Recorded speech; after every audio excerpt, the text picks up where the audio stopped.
Those of us who have been vocal in our dissatisfaction at the treatment of our beloved sci-fi franchises are often criticized for being some kind of ist or phobe or a toxic segment of the audience who can't stand seeing a strong female character in a role that was traditionally given to a male protagonist.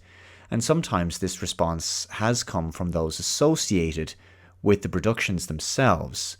But this has always been a kind of childish deflection or refusal to accurately engage with our criticism, and so they seek to misrepresent it. They blame toxic fan hate or some other such nonsense, and I think a key example of this would be the likes of the Star Wars sequel trilogy, where many of us decried how a character like Rey seemed to learn everything Luke Skywalker did, but much faster, and without any real effort, it seemed. And she could fly the Millennium Falcon with no training, and she seemed to know more about the ship than Han Solo. And she quickly mastered elements of the Force that would take a Jedi Master an entire lifetime. Ultimately, Rey was a Mary Sue, and she was meant to be. That was our chief complaint. Add to that the fact that the positioning of Rey as the super strong female character who can seemingly do no wrong must also happen at the expense of male characters. And this is also another issue. Luke Skywalker is broken, isolated, world-weary. He's a shell of his former self. Han Solo is divorced from Leia and back to being a smuggler in his elderly years. And then he's killed needlessly by his own son. Poe Dameron is lectured and talked down to by his female superiors in positions of authority and put in his place for his toxic masculinity. Women do not have to be placed into leadership positions while also grinding men down. They can be placed on an equal footing. A man's success is not a woman's failure, or vice versa. In the case of Rey, it felt that everything she was capable of doing, her entire development, just didn't feel earned. But instead, our critics decide to misrepresent, simplify, and strawman our complaints, hand-waving them away as hateful and/or misogynistic. This has been par for the course when it comes to the likes of Disney for several years now.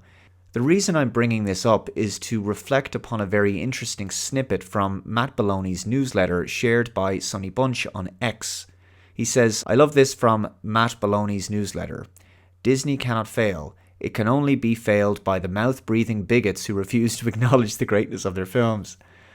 So it says, "Everyone says it's the movies, stupid, which is an easy thing for people to say. More appealing movies are a great way to jump the political issues, but more and more our audience, or the segment of the audience that has been politicized, equate the perceived messaging in a film as a quality issue.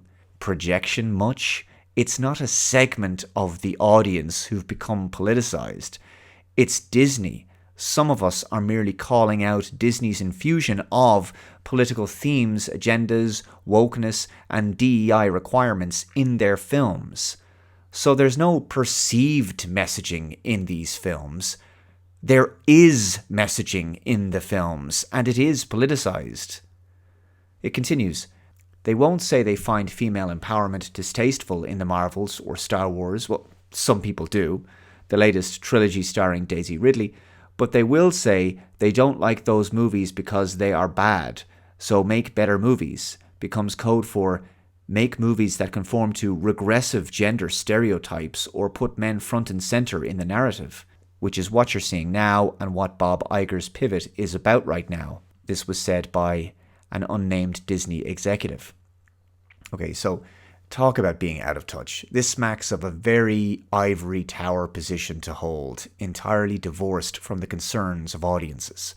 The films can be both bad and have cringe female empowerment messaging at the same time, okay? But oftentimes the cringe female empowerment messaging is the very ingredient that gets in the way of us engaging and caring about the protagonist's journey.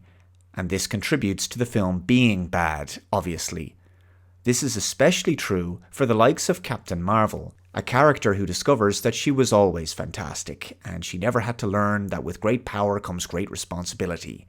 It was just the patriarchy and some device on her neck that was holding her back from her already perfectly developed greatness underneath the surface. And when she finally gets these things out of her way, she doesn't have to learn anything. She's free to be the unbeatable, supreme hero she always was meant to be. This is completely at odds with the character journeys of the likes of Tony Stark or Thor, two very good examples of the classic hero archetypal journey, and not because they're males, but because they began their stories as arrogant and egotistic. They hadn't learned the consequences of their actions, so they had to be humbled, broken down, forced to reevaluate their worldview and rebuild themselves as self-sacrificing noble heroes of good character by the end of their first films. This is not the message of Captain Marvel, and if you'd like to watch my full review of that film, please do so, as I dissect the film forensically. But this quote certainly explains the out-of-touch culture at Disney and how clearly the company isn't ready to change anytime soon. Let me know your thoughts in the comments below. Take care. I'll see you next time. Bye-bye.